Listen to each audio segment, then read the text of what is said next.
see what happened? When I put that on the board, you said psychology. Even though there's a P there, you didn't say put psychology. Right. Because at a certain point in your life, when you was a child, you know, like she is, right? They taught them that this is the way you spell the word, but the P is silent. Well, if the P is silent, and I'm not going to say it, why is it up there? Right? And so they start making us accept these things from as little as a baby. Start accepting the way they want us to do things without what? Without question, without thinking. You do it automatically. So if you everybody close their eyes in here right now, I don't care how long you've been studying WAPO, I don't care how long you've been studying Nation of Islam doctrine, or any of that. If I say the word Jesus, what image is going to come to your mind first? Right? The one on your grandmother's wall, right? Because that's the one you grew up seeing. So it's already subliminally stamped there in your mind. So even if you no longer see that image, you still compare the two. Right or wrong? Because in order for you to say, look, in order for you to say that Jesus looked like a black man with woolly hair, right, what are you comparing it to? The same thing you're saying right now, you're saying that, well, how can they read the book and still look at that blonde-haired, blue-eyed image when he looked like what the brother just read? You're still comparing the two, so both images are in your mind now. Much like it is in mine and most other people who's been reading these books for a while, we've seen the picture of Yeshua so many times, so now when we hear the word Jesus, we see the afro with the part in the middle and all that, right? But at the same time, we think about the one that's been enslaving the minds of our people. So both images are there.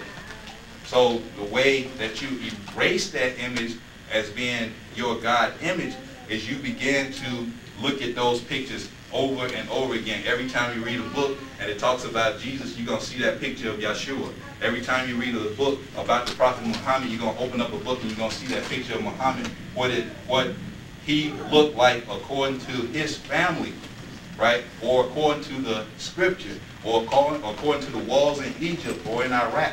That's what you're going to see. And the more you see that, the less you'll be subliminally seduced by the European image of any one of them. Okay? But this is how they get you. They start you from a baby. They have you accepting things without question.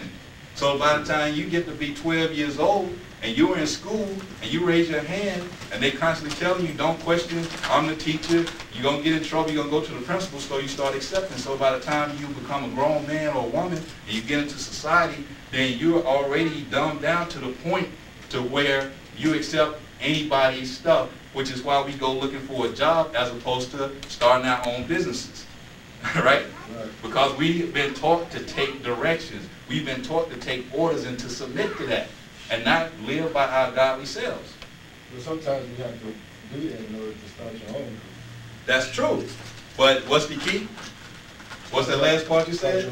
Right? So you have to endure long enough. So just like these babies in here, right? They're under our care and our tutelage, right? We're teaching them a certain amount of information. But are we teaching them to always follow orders? Or are we telling them to follow orders now and giving them certain information? Make sure you better read this book.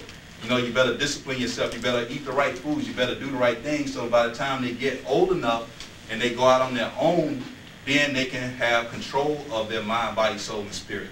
That's what we're supposed to be doing with the kids. So when they get old enough like we are, then they won't have to depend on going to get somebody else's job or learning or reading a book about somebody else's dietary laws that don't work for us, right?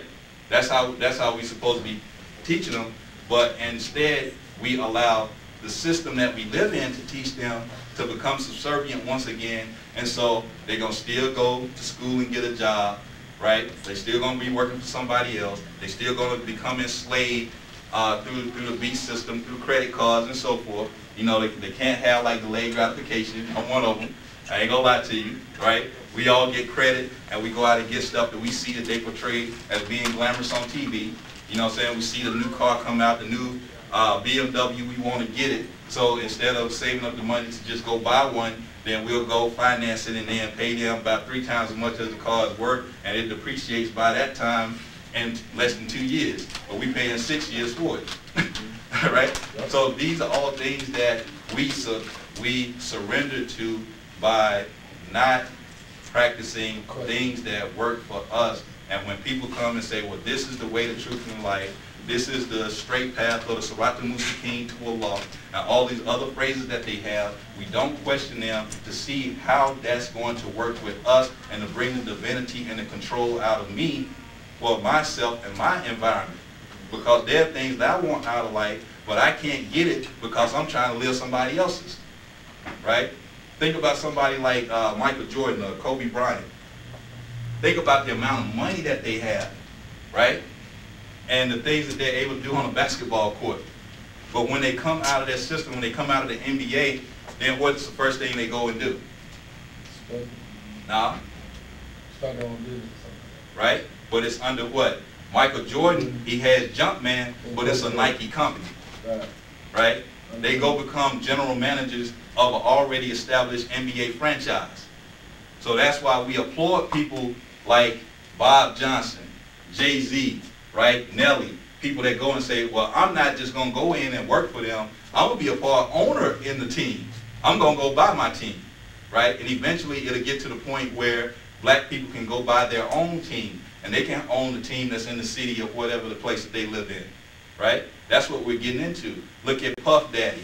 Look at Jay-Z. Look at Dame Dash. Look at Russell Simmons. Those are people that are tapping into their divinity and they're taking control. They're not just accepting the way white people want us to be succumb to them the way that groups did in the 50s, and they made millions of dollars and got thousands, right? Didn't own their masters. Ray Charles, let's applaud him, right?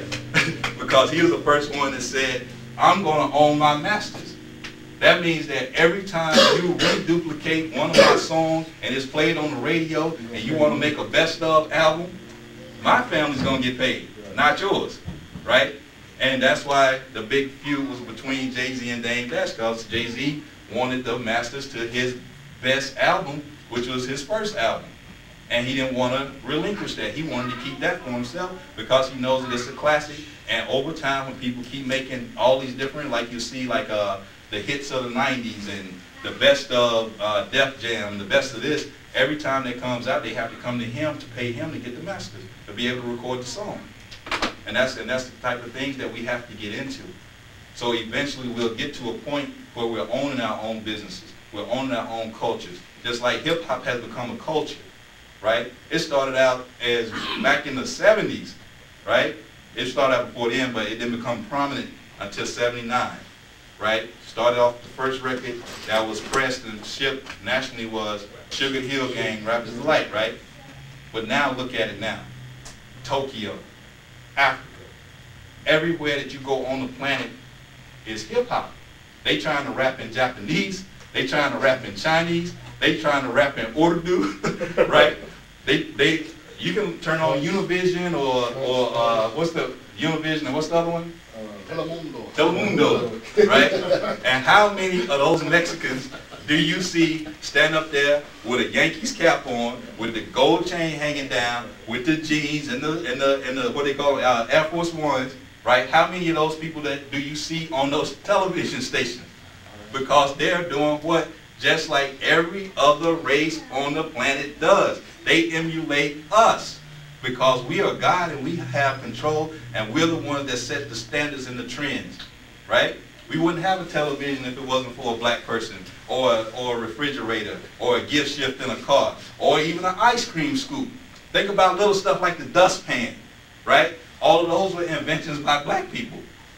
I couldn't have on a pair of Jordans and 1,000 other kids fighting, talking about I'm about to get the new Jordans before everybody else if it wasn't for Matt Ziegler, who created the process of being able to duplicate many shoes at once, right? Black people did all these things. Black people is the reason why it ain't accidents happening up here on Gresham, right? Because Granville Woods made the traffic light. He also made the little electric thing to be able to make the mortar run. You couldn't catch mortar, right? If he didn't develop that electrical system that caused the train to move without having to use fuel, like gasoline fuel as a means of energy. So these are the type of things that we have to instill in our children. Put pictures of it, get books, pictures, whatever it takes, and show our kids their greatness and how divine they are and the possibilities that they have, so that they can become those scientists, so they can become those doctors, they can become those researchers that develop all the stuff that they develop today and beyond. Think about all the chromosomal manipulation, and think about how I can take a drop of your blood and I can trace your ancestry all the way back to Africa, right? We should have our black scientists to be able to do that. Because if our black scientists were doing it, then they would have our interest at heart, and they would be more dedicated in finding that root, as opposed to just saying like, y'all in Africa, y'all in Southeast Africa, not really knowing the tribe, and not, you know, because you have to keep paying more and more money to go further and further down your lineage. You know, so $500 now. If you want to know more, it's $1,000. If you want to know more, it's $5,000. If you want to know more, it's $10,000. So they make it a business in tracing your ancestry, right? Because we was cut off from that when they brought us over here in slavery, and they kept us cut off from that when they gave us religion, when they gave us Christianity or Islam, right? Because they want you to take what they refer to, and you probably saw the movie back in the 80s, Leap for Faith, right? I don't know if y'all remember that movie with Steve Martin, right? And he was like an evangelist, and he was fooling people into giving them money, right? They make you take a leap for faith, meaning that when it comes to your ancestry, right, we exist today, right? And in order for us to exist today, then that must have meant that who existed? Our mothers and fathers existed in order for us to exist now. And if they existed, then their mothers and fathers existed. And their mothers and fathers existed. And their mothers and fathers existed. And you can keep doing that, and eventually you're going to have to get to God, right? But what they did was they cut us off from that blood link, and they told us the only way to get to God is through Jesus, who was how long ago? How long ago was Muhammad? How long ago was Moses? Depending on who you talk to. Right? Now, with that in mind, right, if you're here now, then somebody in your family lived during the time of Muhammad 1,400 years ago. Right or wrong? Right? If you're here now, 2,000 years ago when Jesus walked the earth, there was somebody in your family may have been walking beside him. Right? If we're here now, then 7, 8, 10, whatever you decide upon, you know, with Moses, then that means that there was somebody back there during Moses' time that's in your family. It could have been Moses. It could have been Jesus. Because they've proven now, right, that Jesus had wives and that he has offspring. So how do you know that you don't have a direct link to Jesus through your bloodline, right? Which puts you what? In direct contact with, as they say. So these are all things that we have to become aware of when we decide to take upon whatever religion. You have to question it, research it. How does it work for me? How does it interact with me? How does it make the best come out of me? How does it bring the God out of me? Right? That's what it's supposed to be doing. Instead of going to church Sunday after Sunday, going to the mosque Friday after Friday, going to the synagogue Saturday after Saturday. You see, it's all on the weekend, right? Yeah. And I still come out and I still have the same condition that I had before I went in. But I look over here at the Jews, right? I look at the Sephardim, right? These are all like Spanish type Jews, right? They're all organized. They're all focused under one point. They all go to the same synagogue, and they all got their own little neighborhood with their synagogue over there. And every time I pass through there, they're constantly developing. So something that they're doing amongst themselves, then is bringing the divine out of them, what little they have, right? And that's taking them to a whole nother level, and they're progressing. They're making plans for 20, 30, 50, 100 years down the line. But here we are, we're living from day to day. We can't come together long enough to get us a neighborhood together. And then when we get the neighborhood together, then we don't want to live over there too long. We want to move out because this nigga don't keep his yard up. He got about 4 cars sitting on jacks out in front of the car, right? Broken down and all that. It's like I don't want to live amongst that, so I'll move to a neighborhood that's upkept like I want it. And chances are you're going to get in there, there's going to be some white folks over here. You know what I'm saying? You might have a few Indians over there, right? So you'll go and you'll settle for a multicultural neighborhood because you have a certain standard, right? Which you should. But the problem is because I'm a Baptist, I'm a Methodist, I'm an Episcopalian. We all view things differently. We all view, you got some churches that preach prosperity, and some churches are against that. Some churches say, well, we're supposed to be poor. Others say we're supposed to be rich. So where do you think each of those people are going to go amongst? The rich are going to go amongst the people that are rich. The poor people are going to go amongst the people that are poor. And so as a people, they can't come together and decide on, well, we can come together, we can establish our own neighborhood, and eventually our own side of town, eventually our own city, right? We can't come together like that because our minds are divided to the point of, I believe in Christianity this way versus that way, right? I believe in Islam this way versus that way. And so we can't really get focused on any one of them. So we as a people suffer. Our children suffer because they don't see unity amongst black people. They don't see a good example of how that works, because every time a black organization springs up, then they got to cast all types of things against us, you know, to defame our leaders, defame the Honorable Elijah Muhammad, to defame Noble Drew Ali, to defame Marcus Garvey, to defame the Noble Reverend Dr. Malachi Z. York, because they don't want us to have a visual image of the unity of our people and how we can express our divinity. They don't want us to have that, because then that means that we come from under their thumb. We come from under their control. So they have to continue to give us sect after sect, denomination after denomination. And then when we raise up leaders, then they got to have a smear campaign, right? They complained about the Honorable Elijah Muhammad having more than one wife, right? Which is Islamic culture, Islamic law, right?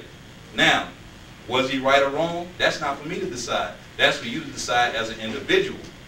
But according to the law that he followed out of the Quran, which was his holy book, he can have up to 4 wives, or as many as he's able to afford, right? Solomon had 700 wives and 300 concubines, right? He had 1,000 women because he could afford them all. He was a king, as they call it, right? Abraham had 3 wives, correct? And he was able to take care of them, and the God of the Bible and the Quran never complained about any of that, right? Now, I say that to say that when it comes to Thomas Jefferson, when it comes to George Washington, when it comes to all of their great white leaders, right? They make movies about how Thomas Jefferson had a relationship with Sally Hemings, and it's a beautiful story. When you know that he was going out there raping the slave women. You see that? While he was married. But when it comes to their infidelity and it comes to their pillaging and all of that, then it becomes a beautiful story for them. How many times you heard about General Custer, and they are named a college after Amherst, right? General Amherst, Amherst University, right? And Amherst, he took blankets as gifts to Native Americans and gave it to them and had them filled with smallpox so that he could wipe them out and take their land. But we got a college built after this guy, right? And we go and we learn his story, right, as opposed to my story. So we study history, and my story, right, becomes a mystery. You see that? Yeah. So my story is a mystery to me because I'm learning his story. So we still learning today that Columbus discovered America, even though we know Native Americans was here. We're still learning today about all these different individuals, and we found out over the years through research, right, that most of these stories are false, but we still allowed to be taught to our kids in school every day. Abraham Lincoln, George Washington, don't, right or wrong, don't your kids bring home like little Abraham Lincoln pictures that they got to color, right? They got to bring home like little Christopher Columbus, and Christopher Columbus sailed the ocean blue in 1492 and all those other little poems. Don't they still teach them that today? Yep. Right? Even though it's found out that those things are false, right? But that's misinformation. It's still allowed to be taught in the school system because we, once again, as a race of people, can't come together and say, this is not what you're going to teach my child. I want you to teach the truth about it, right?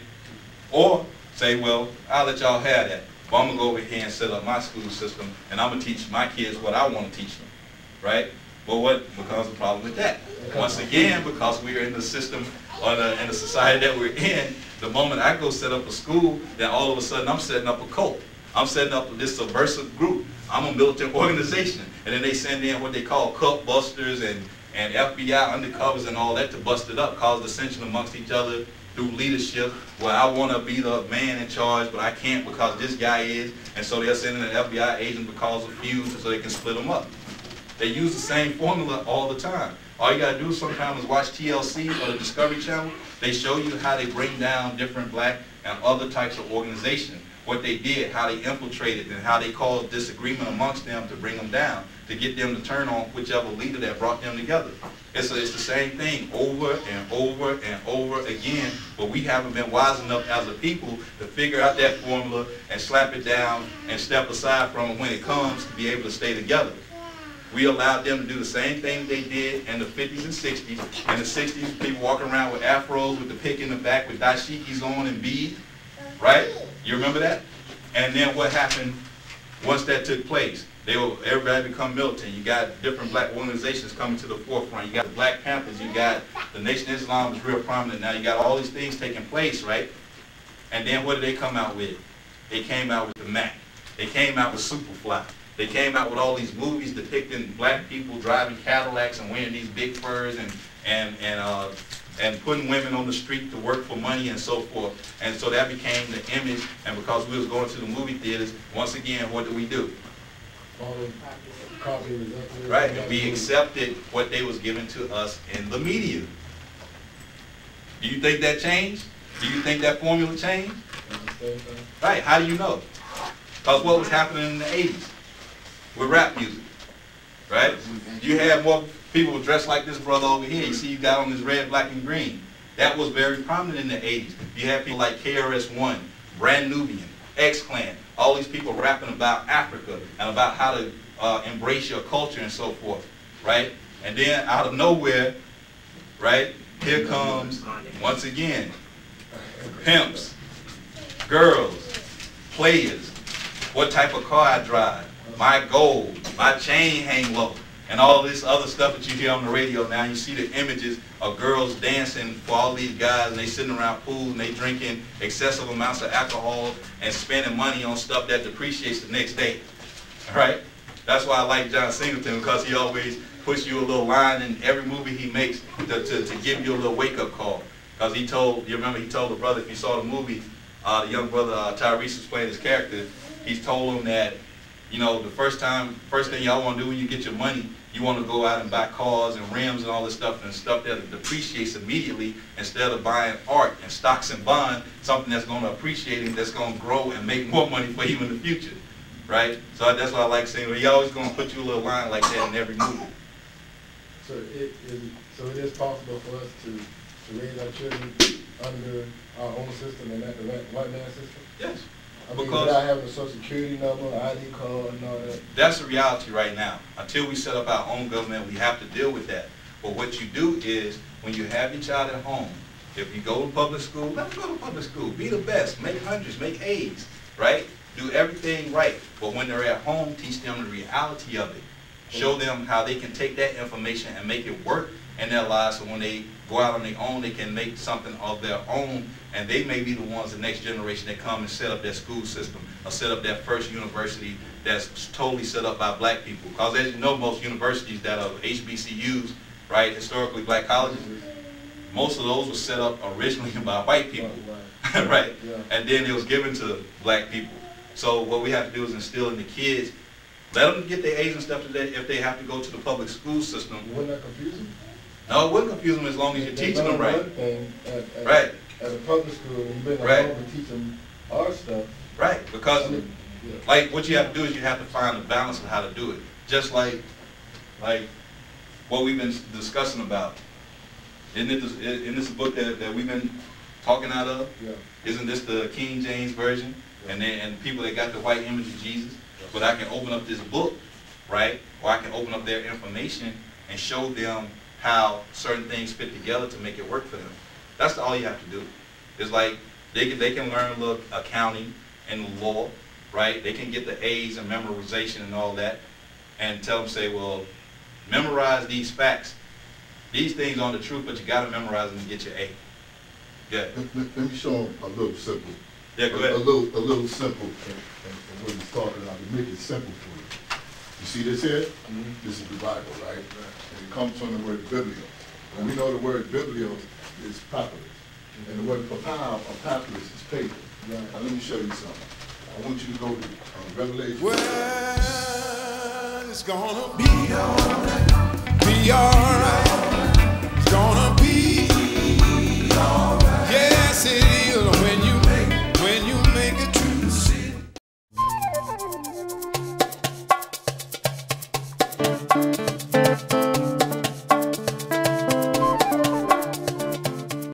We'd like to welcome all to our question and answer classes at the New Life Cultural Center, located at 2339 Brandon Road at the corner of Gresham and I-20, where we will discuss various topics such as, is there a heaven or hell? Who are the original Egyptians? And are these the last days and times? And many other subjects as we journey to uncover the truth. Come visit us on Sundays at 10 a.m. to 2 p.m. We hope to see you here. How you doing? My name is DJ Asante. I'm one of the managers here at the New Life Cultural Center. Right now we're in our bookstore, and we cordially invite you to come by here at 2339 Brandon Road, Atlanta, Georgia 30316 and visit us. Our phone number is 44212-8899. Again, we're located on Gresham Road exit number 63. You'll find in our bookstore, you'll find wonderful books such as the Leviathan, beautiful books of the Egyptian Mysteries by Shatat Natir. And we look forward to seeing you. We have everything from vitamins to herbals to actual resins for frankincense, myrrh, copeland, etc.